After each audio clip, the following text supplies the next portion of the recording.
Maia, Maia, Maia, Maia, Maia, Maia, Maia, Maia. Vitor Terra, e hoje a gente vai falar sobre trovadorismo. Bem, falar de trovadorismo é falar da história da nação portuguesa, que ainda estava se consolidando. Portugal ainda era um bebê, mas nesse momento nós começamos a ter produções literárias, e aí a gente vai começar a estudar a nossa primeira escola literária, que começa no ano de 1189 ou 1198. Você tem noção de como é um movimento antigo, cujo marco inicial é a Cantiga da Ribeirinha, do Paio Soares de Taveiróis, beleza? Bem, primeira coisa que a gente precisa entender é que é o primeiro movimento literário, ou seja, é a primeira produção literária, mas não era o hábito de ter uma produção escrita, porque toda essa produção era por meio de cantigos, tá?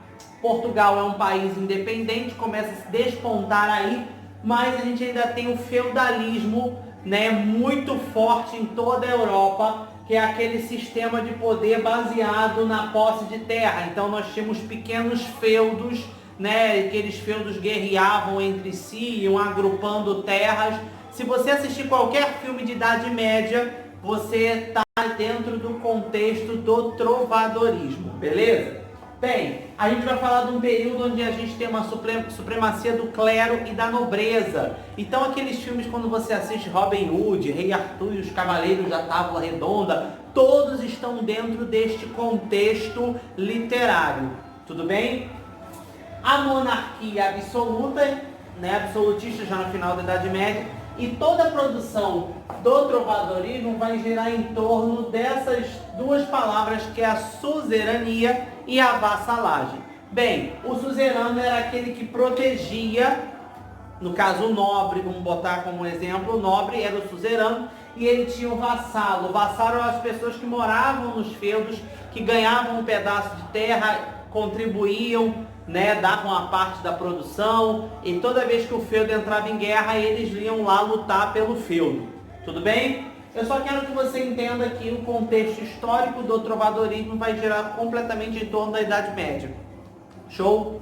Bem, qual é a característica? A principal característica é que toda obra do trovadorismo vai girar em torno de cantigas, vai girar em torno de músicas. Cantigas que eram feitas para serem apresentadas em saraus, em eventos, até porque você não tinha tecnologia, então o rei, ele tinha os músicos que cantavam para ele. E esses músicos, né, eram sempre acompanhados de alaúde, flauta e outros instrumentos medievais.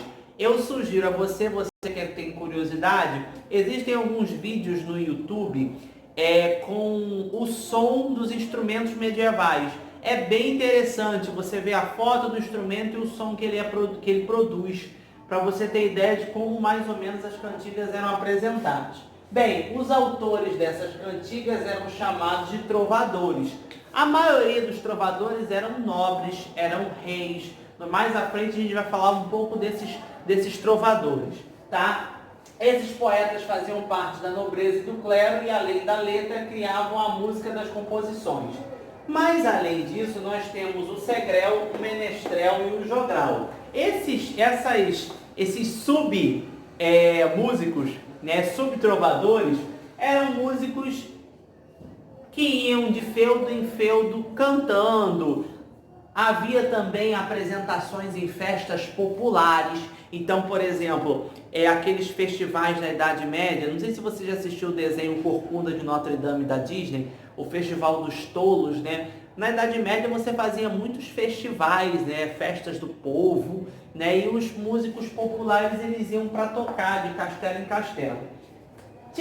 E a participação feminina? Olha só, cuidado, porque você vai achar em alguns livros o termo soladeira ou jograleza, tá? Que eram as mulheres que tocavam pandeiro, ou então participavam do coro, mas não tem participação de mulher na escrita trovadoresca, tá? Até porque a literatura, no início dela, foi extremamente machista. Então as mulheres não tinham acesso a essa produção literária. Isso só vai acontecer anos à frente, quando as mulheres começaram a ter mais acesso na questão da escrita, tá bom? Então as mulheres, elas participavam muito como coadjuvantes. Até nas escritas, até nos textos onde o eu lírico é feminino, a produção, o autor é um homem, tá? E o marco inicial é a cantiga da Ribeirinha do Páreo Soares de Taveiroz. Isso aqui é só para te localizar com característica e contexto histórico.